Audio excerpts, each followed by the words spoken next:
Hello friends, I welcome you all to the class of English Compulsory, BA second year. In the last class yesterday, we dealt with the first poem from unit number 2, that is poetry, The Gift of India, written by Sarojini Naidu, which is a patriotic poem.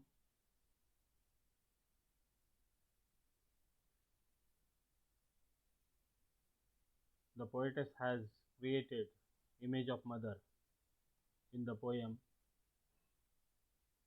who is singing about the bravery of her sons. It portrays the heartache of a mother on the loss of her young sons. The poem is written about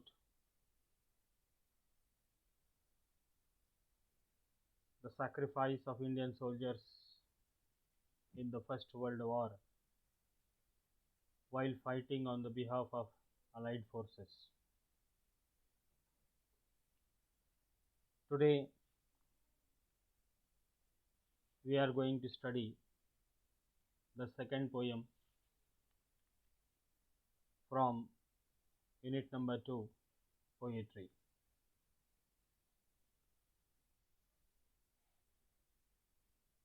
The title of the poem is Desiderata. It is a Latin word which means things desired. This poem is written by Max Ehrmann. This poem was written in the early 1920s, the time when the global socio-political economic condition was undergoing a transition. New inventions, new political movements or developments, and the economic chaos turned men unstable in many ways. The poem thus works as an anchor to this chaos. It is a didactic poem, a morally instructional piece which urges the reader to find peace within the self. It is written in prose, in the form of a speech in paragraphs. The poem deals with themes like love, peace, satisfaction, and happiness. To proceed ahead with the discussion of the poem, I would like to make you familiar with the perspective of the poet Max Ehrmann. Max Ehrmann is an American poet with German lineage.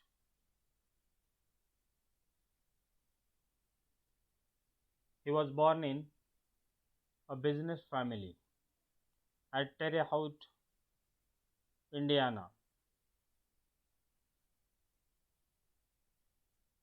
He graduated from DePaul University, Green Castle, Indiana. He studied philosophy and law at Harvard University and then practiced law at his hometown. He also joined his family business for some time, but being a poet at heart, he soon started writing poetry. His famous works are A Farrago, which was published in 1898, Breaking Home Ties, which was published in 1904, A Prayer and Selections, which was published in 1906, etc. Desiderata means things desired. It is a Latin word. This poem is one of the most renowned poems written by Max Ehrmann. Desiderata's fame came posthumously to Ehrmann. When he was alive, the depth of the poem was not revealed. After his death, the fame of this poem came to the light.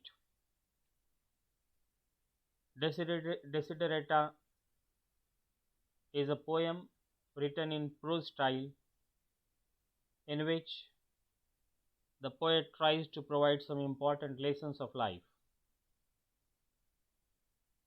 It is an optimistic poem having the celebration of life as its central theme. The central theme of the poem is celebration of life. The poem speaks about optimism or positive thinking or positive attitude towards human life. The poem begins on a promising note of having peace within oneself. In this age of industrialization or globalization, human life is totally changed. The lives of human beings are noisy, chaotic, and full of complexity, but the poet suggests that we should never be victimized by this chaos and should always try to maintain inner peace. Human beings should not surrender to these challenges but maintain good values in life and good relations with everyone. They should always try to speak truth and be clear in whatever they say. Listen patiently to everyone and show respect towards all individuals. Even the lowest and the weakest in society have feelings and one should learn to respect them. The present poem has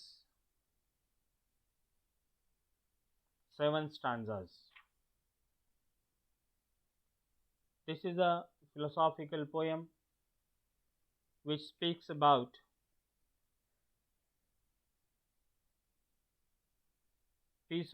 inner peace of human life or inner peace of an individual in this chaotic situation.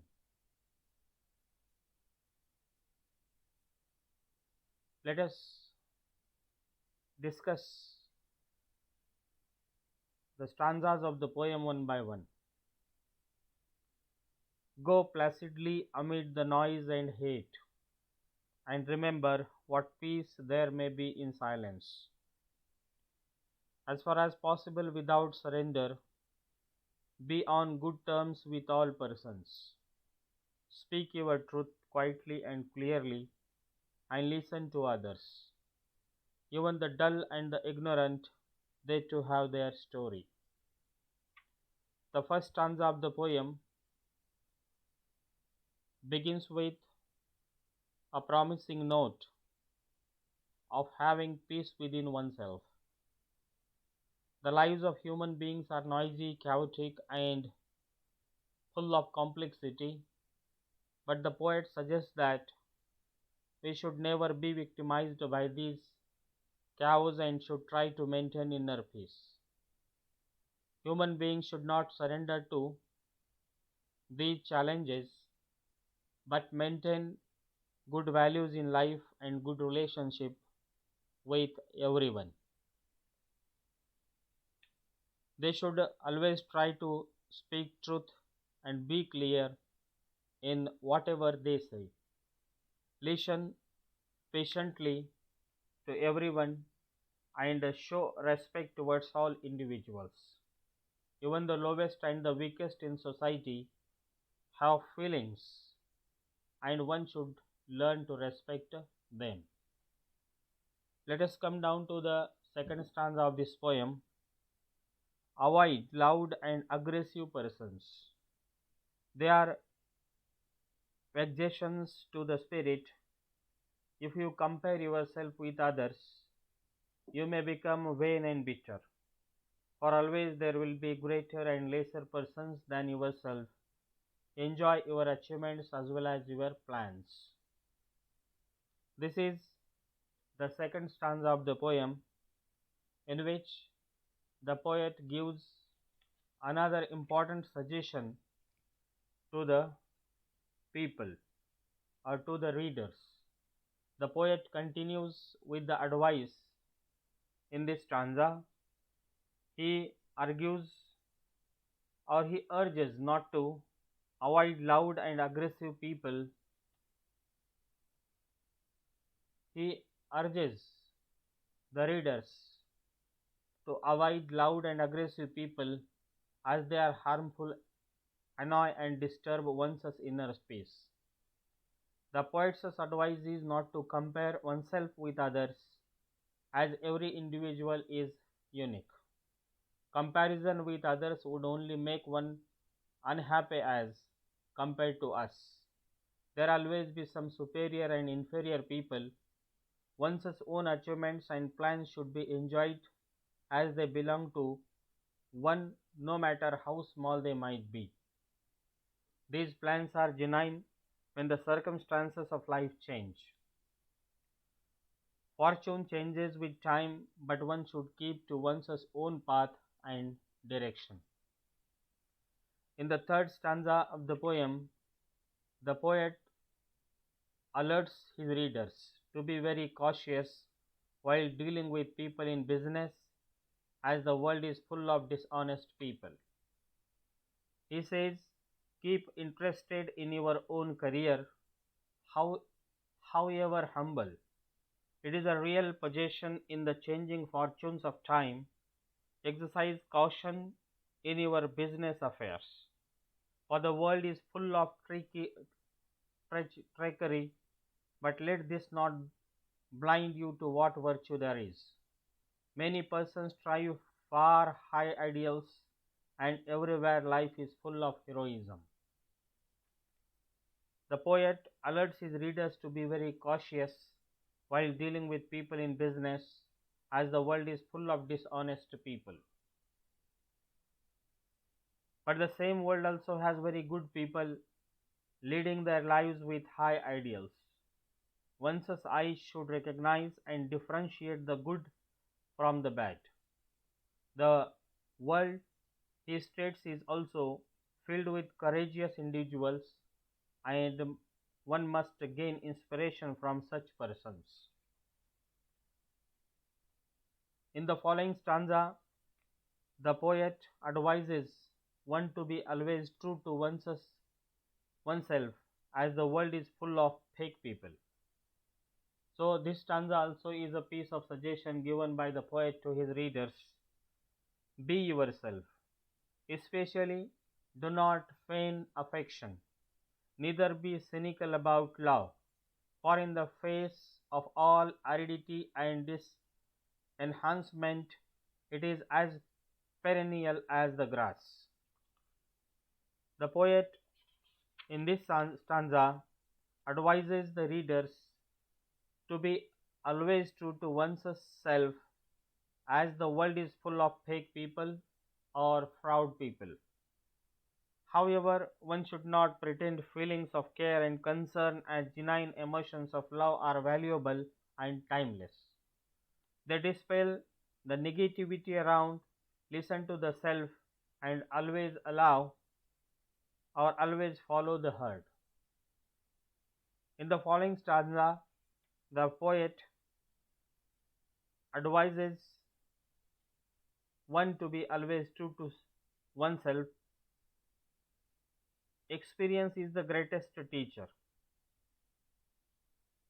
Rely on the learning derived from life. Take kindly the counsel of the years, gracefully surrendering the things of youth. Nurture strength of spirit to shield you in sudden misfortune, but do not distress yourself with dark imaginings. Many fears are born of fatigue and loneliness. Beyond a wholesome discipline, be gentle with yourself. The poet says, experience is the best teacher. Rely on the learning derived from life, which one can gain through experience, failure, and success. This should be used as a guide to the future. Youth is immature and can flatter, but experience teaches rationality. So, friends, this is how we have come across the central idea of the poem Desiderata, the meaning of the Latin verb desiderata, which means things desired. We have come across perspective of the poet Max Ehrmann, his birth, education, and literary career, and we have come across first four stanzas in which he has made an attempt to advise his reader to be conscious regarding the world and the people living around. In the following class, that is on tomorrow, we shall deal with rest of the stanzas of the poem. With this, I would like to remain here. Thank you very much.